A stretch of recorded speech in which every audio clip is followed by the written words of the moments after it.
Guys, remember when Patrick decided to justify nerfing the twins because they're an absolute monster at high MMR? Nerfing them might seem a little bit cruel, but they are absolute monsters at high-end MMR. Well, I think the entire Dead by Daylight community decided to mock that opinion and thought it was quite silly. But we just had Swish's Dead by Daylight tournament happen, and in it, the Killer Twins was actually featured 4 times, I believe, during the finals, and there were some really good results from this tournament, and I thought it might be interesting and just see exactly how high-level killers play twins versus high-level survivors. Now, there are lots of restrictions in this tournament, lots of perks banned on either side, and actually when the killer is playing twins in the finals, pretty much any healing speed-up perk was also banned versus the twins, so keep that in mind. Obviously, this is not your regular Dead by Daylight game because of all the restrictions that it has, but it is still really good survivors playing versus really good killers. And so let's just have a look and see exactly how they play. All right, so we're getting into game 1 here, and they're using Force Penance, Thanatophobia, and Corrupt Intervention were the perks I saw before they decided to switch through the survivors. This is Jinx versus Eternal in the final of Swish's tournament. Azrov's resting place will be the map for both twins games here. And it looks like we're just sending Victor out to try and find a survivor as quickly as possible. Now, in tournament play, twins originally would go out of their way to not use Victor to damage survivors because of the ability to hold hostage. So I'm actually really interested to see what Wispy's going to do here. He's just pouncing straight away and then switching back. Ruin, the final perk. So Force Penance is quite an interesting perk in tournament play. The reason killers run Force Penance is because if someone tries to body block, that person will then become broken for 90 seconds, meaning they can't be healed. And at high level competitive tournament play, teams always are going out of their way to body block for each other. It's going to be dead hard on this ace. We have to be careful of that. This tournament does have a 1 perk rule, which means that each perk can only be used once per team. And wow, we're just waiting for Victor to come out so that we just sandwich him. Here's a Jake to try and body block.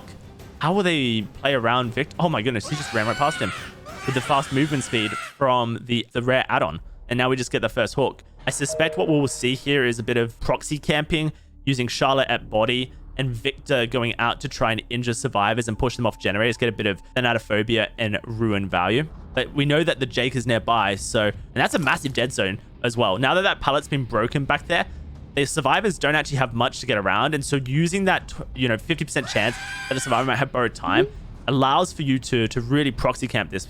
Now Nightlight has the Victor on him, and so he has to probably heal. Actually, he'll hold a hostage. Oh no, he actually gave it back. So now there's a chance that another survivor will get injured here. This is going to be second stage, and the way that this tournament works is you get 3 points when you hook a survivor, and then you get 2 points when they reach second stage and when they die as well. So a total of 4 additional points there. The survivors also gain points depending on what hook stage they were on if they escape, and per generator as well. So this is really good pressure from Wispy. We are going to go for the hook. We have to assume that Jake does have borrowed time. 12 seconds though, and it's a dead zone. So what, you just try and wait that 12 seconds out and push him into wars and try to void there is a 25% chance that the ace has DS. Oh, the dead hard through pallet. Yeah, but obviously a tunnel is going to happen here. There's nothing else you can do. Victor coming in from the other side. Will the ace react to it? Looks like he has. We're just going to pounce onto the Jake. No, we're really just going for him. Oh, okay. I don't think we can reach him because of the pallet. 2 gens done though, and a potential survivor dead already. DS also is becoming less of a threat as time goes on as well. Not that the ace has it, but something you have to keep in mind is possible. Victor will be held hostage for as long as possible, and it looks like we got another survivor here for the body block. Nightlight's trying to body block. Actually, they managed to heal. Dan, how'd they do that so quick? Oh, so it was for the people. That was unfortunate. That is really unfortunate. You expect that to connect. And I think, honestly, from the for the people heal into that really unfortunate miss with Victor, you just have to cut your losses now as Wispy and go for someone else. That could be game losing, honestly. They reset Dan, who's second stage. We're struggling to find a survivor here, but they should be nearby. But good news is, 3-gen is secured on Azeroth's. We have 1 at building, that gen that we were just searching, and the gen in the dead zone where Dan was hooked originally. So yes, this sucks that we were lost out here, but look, Betrayal or Blood, because there's only one Dead Heart as well, and we've determined that the ace has it, so that means pounces are absolutely free for us here. We can just place Victor out in the center of the map for a bit of info. We can hook here, either basement or on the hook here right next to the gen to prevent it from being done. Looks like we're going to go for the basement. Okay, so this should just be Nightlight dying here. With Charlotte blocking basement and able to send Victor out to just punish and pressure the survivors here, I think it's really hard for the survivors to get pressure again. And this is Dan, and so if we want to, we can just pounce onto him and maybe even give up the basement to try and get a survivor out. Will they give Victor back to try and pressure these gens? They can't do this gen in front of us because we've got Charlotte here. If they try to vault in, they're going to take a hit pretty much instantly. No one's in the basement. That will definitely be a second stage going on to Nightlight here. The proxy camping power of Twins still so strong versus high-level survivors. There's Victor giving back to us, so that's going to be a hit onto survivor here for sure. Nothing you can do against that. We're just going to send him out here and try and hit the Jake if possible. Or if we can even find Dan, even better. There's Dan. Holy crap. Is he going to hop in the locker? He is. He's in the locker. That's now 2 survivors injured. And we can push the near a little bit more aggressively here because we know exactly where those 2 survivors are. Kick the gen.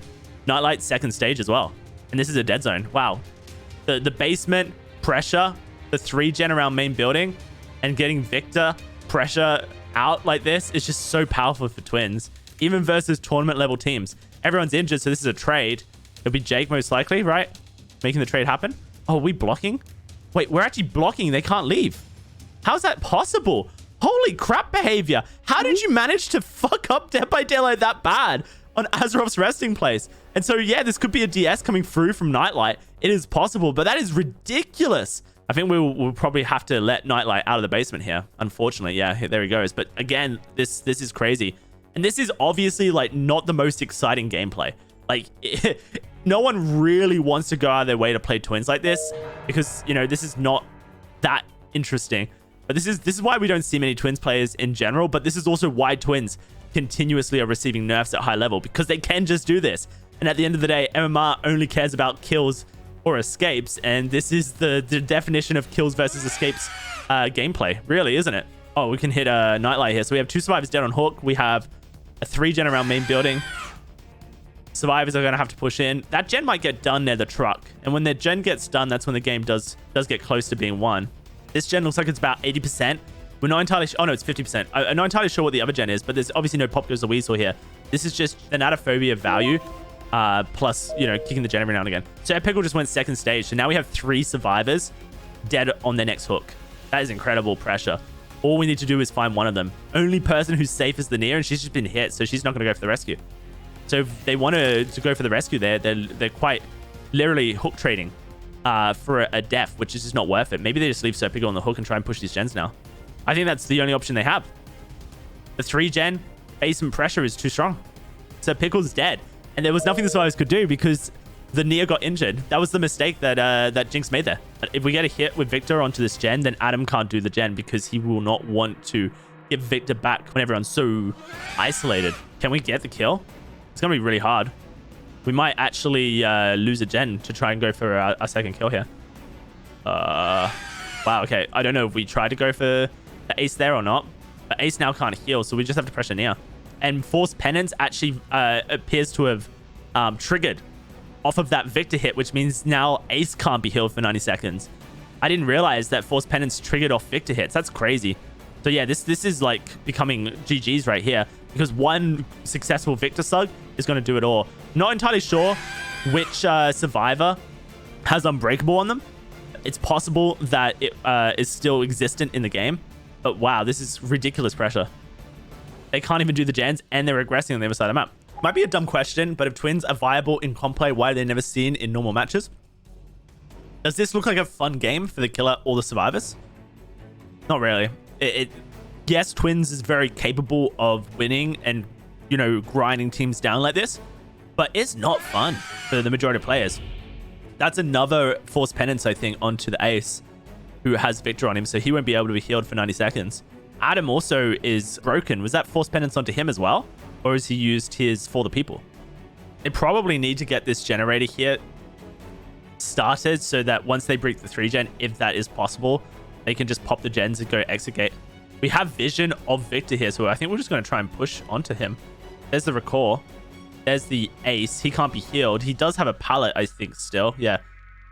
If he can make it back around towards where Charlotte is, but that is some really good placement just to try and body block the potential. And wow, we get the hit through the window. That's the second kill coming through already. That's crazy. Nia still affected from forced penance. Adam has finally been healed, but now with 2 survivors, I think this is like the impossible situation to actually get the gate escapes happening. The gen's completed. Are they trying to push this gen? Yep. And we're just jumping in the locker because Charlotte can't get there in time. But yeah, we just leave him because we need to try and find Adam, who could be pushing any generator on the other side of the map. Okay, here's Adam.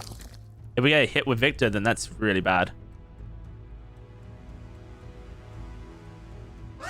Big hit onto the nightlight. There's the 1 gen. That's an extra point towards the survivors. So that's why it's so important for the survivors that they do finish that 1 gen. Even though now it's not possible for the survivors to win the game, they have to get the points still. And I think we set Charlotte down here, and then we push Victor around, and eventually, you know, Adam's going to have to go for the window, right? She's gone into the basement where it's hard to hit because of the stairs. Looks like we're going for the 4K slug. At least checking to see this gen is being pressured. Oh, that's the unbreakable survivor. Adam. That's interesting. So I think he will probably get himself up, but won't be able to do much once he's up because of the position of the map. So Nightlight's still bleeding out here. I've got about a minute left on his bleed out timer, but he can pop his unbreakable whenever. There's an option here to force a bleed out for the survivors, which will then spawn the hatch for the survivors. I don't know where hatch is going to spawn though, but it looks like Wispy knows where hatch is going to spawn based on his protection here. There's Adam. What does Adam do now? Does he just unbreakable before he bleeds out? Is it going to happen? Yep, there it is. The unbreakable before he bled out. As soon as Adam gets down, though, he will bleed out. So we just have to go for the Nia.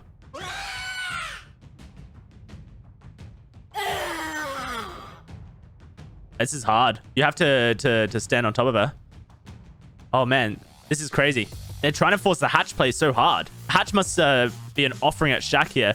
And so by healing, you have to then down the Nia. This is a bit of a hostage situation, right? The killer can never win. Let's see. Where's Hatch going to spawn? Can he body block it after hitting Nightlight? Oh, there we go. What is this high-level comp mind game right now? This is ridiculous. Oh, but she moved there. So can he now hit her? Actually, what we're trying to do is we're trying to flip her backwards away from Hatch, right? This is insane. Wispy's trying to flip her backwards away from Hatch so that when he wants to, he can hit Adam and force it. There it is. Hatch opens. Can she crawl into it? She can. Wow, that's so ridiculous. I can't believe we just spent all that time watching that just for her to get the escape in the end. So what does that end up being? Eternal gets 21 points versus the 11 of Jinx. And now I guess we just switch over to see how Eternal plays their twins versus Jinx. All right, here we are. Noed, Deadlock, Force Penance, and Corrupt, was it? I think the build for Nightlight's twins coming out here. And something to remember is that because the Nia never got hooked, she actually got more points for escaping than the Adam would have because he was second stage. It's ridiculous, the little mini mind games that teams have to do. I mean, that interaction between Nia and Adam and making sure that you get that Nia escape over the Adam escape in the game could actually be the points necessary for Eternal to win, because it's 3 points, I think, for escaping with no hook states. So kind of ridiculous that that could be the thing that determines this game. Looks like Nightlight also got really fortunate on Gen RNG, even more so maybe based on the gem positions, because one's not in a jungle gym. So you got like 2 around main building in the open, and then the third looks like it's by a maze tile around the main building. I wonder how valuable Noed really is in this aim game scenario. Deadlock makes sense, right? Because you can really force the gens to be slowed down. It's way more valuable than Ruin, considering Ruin on a Autohaven Wreckers map is pretty much always bust and gonna get taken out. So I totally appreciate why we went for this build over the previous one. I think it's much smarter considering the limitations of the rules. Little hit here onto the Fang, but we're still just gonna try and continue playing around our main building side of the map where actually, there's 4 gens. There's a gen past the truck as well. This must be better RNG for the killer than the previous game. And I suspect that he spawned the basement at main building as well based on the decision to be over there. We're just playing goalkeeper right now, trying to force survivors not to be able to go to the side of the map we want to protect. Really hoping that deadlock will trigger once the gen on this side of the map gets popped. Looks like the basement is at main building as well, which is great. Spawning for Nightlight. There's the second hit. Can we just get an insta down with Victor here? Fast movement speed with the green purple out on. Oh no, he threw it at the wrong side. So what Wispy was trying to do there was trying to make it so that he could either slam Victor with a pallet or, you know, get the vault. Maybe he has life, actually. It's probably life. Oh, this is going to be 2 kills. He's definitely close enough to get the locker. Is he going to go for it? No, he's not going for it. That's so weird. He's just trying to buy time, push him off it. I guess he's worried about his main building side of the map. Hook here, and then can we get another kill? This is crazy that Nightlight is playing so willingly away from his main building. And look, he's lost a gen around main building. Yeah, you have 3 gens still over there, but now they're way more split than they were before. I would be scared to be playing this. He missed the blood going left. Oh, no. That's a bit unfortunate when you miss the blood going left, unless he didn't care. Trying to just slowly and surely gain distance on this ace in such a way that will prevent the survivors from rescuing before Adam goes second stage, but we failed to do that. We did get a second stage here onto the Adam. 50% borrowed time, 25% decisive strike. Those odds are pretty good for the killer. You always go for the tunnel in competitive tournaments where there's a 1 perk rule. But it looks like we're actually just going to go for the ace here. And there was a dead hard. Amazing time dead hard, actually. Not easy to dead hard Victor's pounce. There it is. That's going to be the down there. And that's time spent on generators on the other side of the map. Oh, and we've got Claudette here. I mean, now that we've seen Claudette, we might actually think there's not going to be that many generators. Do we get the hit here? Oof, we do. That was a spicy hit. This is really good snowball potential now for the killer. Just only 1 survivor healed.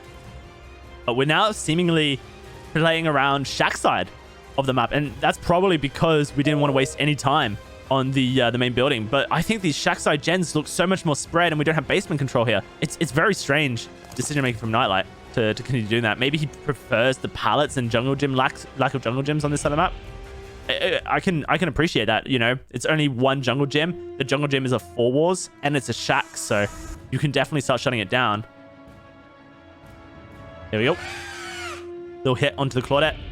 Rest of the survivors are full health, and we are blocking both sides of the map with our positioning and blocking both sides of the map right at the entrance to this side of the map as well, which means that if you do hit a survivor, they have so far to run to actually get the rescue. They have to both push at the same time, as you can start to see now from Wispy. And as they push, watch how Nightlight will slide back with them between the map. Yeah, exactly like that. But until eventually you can commit to one of the survivors. We're just trying to buy time for that second stage more than anything, which Ryan is so close to hitting. There it is. Second stage happened. That's great. And now we don't bother rescuing because you don't want to farm Ryan, who I guess doesn't have DS if you're not going for the rescue. And potentially we don't even have borrowed time onto ace. Onto tap, which has been telegraphed by the lack of rescue. It must be on the Fang. Yep. 12 seconds though, and that will be him dead. And I don't think he reaches any pallets here. Nope, he doesn't. This is crazy. They telegraphed everything here, which was a huge mistake. Oh, but Nightlight couldn't count to 12. It might be fine still though for Nightlight. A kill this early would be so much better for him than what we had previous game. And we can just zoom right past the Fang. That's crazy. The movement speed on Victor's still so spicy. Yeah, look at that. That's just him down. Before he could get into the locker as well. That is really good. And we get the hit onto the Fang so she can't heal. Or we just trap her in the locker. Because 10 seconds spent in the locker. And then once she gets out, she won't get the pickup onto Ace in time. There she comes out, but she can't tap him in time. Wow. That's a kill at 3 gens. That's so much faster than Wispy was able to do. But now, did I just see a gen get done on the other side of the map? I did. So I think he has 0 gen control now. He has to now just charge down the survivors as quickly as possible because there's 2 gens on either side of the map. This is so close. We found the Claudette. That's crazy. She doesn't have dead hard, remember? Oh, wow. We found Feng so quickly. I think now it's way harder for these survivors to gen rush. Is there going to be a power struggle? I don't know if it's a ban perk. I guess not if we're crawling to the edge of the map. This is spicy. Like, this game is so much different to the previous one. Wispy just played. Oh, she struggled. Was that flip-flop? Has to be flip-flop. Holy crap. That's so big. Into a firecracker blind. That actually is so fortunate. Means you have to pick her up quicker. This time we will get the hook at least. Or not. Wow, we're just going to go for the splash here. We know that there's no... Oh, she had Unbreakable. And she dropped the pallet. Oh, wow. That is so unfortunate. Now we know who has Unbreakable. Now she's used it. We don't have to worry about it. That's deadlock triggering on the gen on the other side of the map. And remember, we do have Noed, so I suspect that Nightlight is a little bit more willing to play for the end of the game, knowing that you do have that insta-down available on Charlotte. There's the tap. Wispy's about to lose Victor. Now we have Victor. Now we can camp with Victor and Charlotte. Oh my god. This is a survivor error. I think Nightlight was really begging for any form of map control, of pressure, and the survivors just fed it to him. Especially now that we know that there's no Unbreakable. But that's the last gen completed. Oh boy, we're to the races here. He got the hit. He got the hit from the locker. No way. And there's no adrenaline either. He can't switch. He can't switch. Oh man, this is gonna be so close. No movement speed coming out, helpful. Bit of extra haste duration. Looks like they're going for the exit gate. You have to make sure that you down at least 2 survivors here. How can he stop Tap from opening the exit gate? Is he too late? No, he's not. He's found Tap, and there's no Unbreakable on Tap. That's 2 down. Going for the 3-man slug at endgame. Holy crap. This is crazy. They have to just open the exit gate and escape, but I think they don't have the points if they do that. So they need a fresh escape, which they don't have because everyone's been hooked at least once, I think. And or they need 2 out. Has Feng been hooked? I can't remember. I think we can afford a hook here. Yep, we can. We got Victor close to the Feng. So you'll hear the killer's instinct if Claudette's coming. There she is. Right at the end, she crouched all the way up to him. They got Feng up as well. Holy crap. Can Nightlight pounce? Can't go for her. She's too far away. This is Feng. He can't miss. He can't miss. If he misses, he loses. Wow, he's just going straight for the switch to prevent the rescue coming through. I mean, this is safe. This is safety, isn't it? Royalty needs to get the exit gate open now. Sorry, not Royalty, the Feng.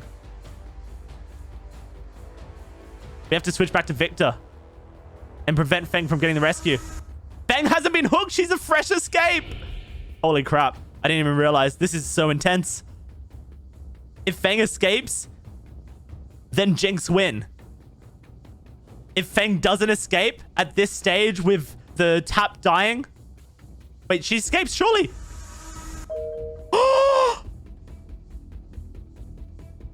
He hopped off it. There's no dead hard. He can't miss. He can't miss. He can't miss. He went through the pounds across the pallet. That is wild. She has life. No, she doesn't have life. She can't make it to the exit gate. Holy crap. That door is so close. If she gets it open, then she can win. He got the pounds. He got the kill. Here's the kick. Can they pick her up in time? They're going to open the exit gate, go for the escape. 2-man, potentially. She's just crawling for her life. They got heal tech potential available for them. Can they get Charlotte out? Claudette needs to make sure she goes down so Feng escapes. There's the heal tech attempt. They just need to try and make it so that the Claudette is the one picked up. Can you get the Feng? He got a Feng! He wins! He wins! Just like that, he wins! Holy moly! Nightlight able to pull this game out. The most ridiculous ending I've ever seen to a Dead by Daylight tournament games. Look how happy he is. I guess there's still a 4% chance, right? Nope. Straight in because they escaped, and that means there's no struggle attempts. Nightlight is ecstatic, and you would be as well. And he plays so much more aggressively than Wispy in this Twins game. But in this Twins game, the same result happened. A 3K with 1 survivor escaping. And due to the points, it is going to be Jinx winning, Nightlight pulling it home for his team in the end. Wow. That is an exciting conclusion to a Dead by Daylight tournament. And yes, Dead by Daylight tournament play is not solo queue. It is not high MMR with Swifts where any perk is available.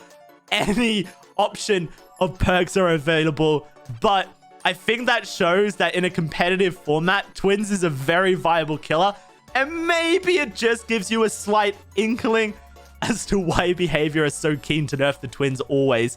Because they don't like this gameplay style in their game, in normal gameplay. So they're trying to punish it wherever they can. Anyway, that was exciting. I'm glad we watched that. Hope you enjoyed it. Bit of Twins content for you. Like, subscribe if you haven't already. Catch you on the next video.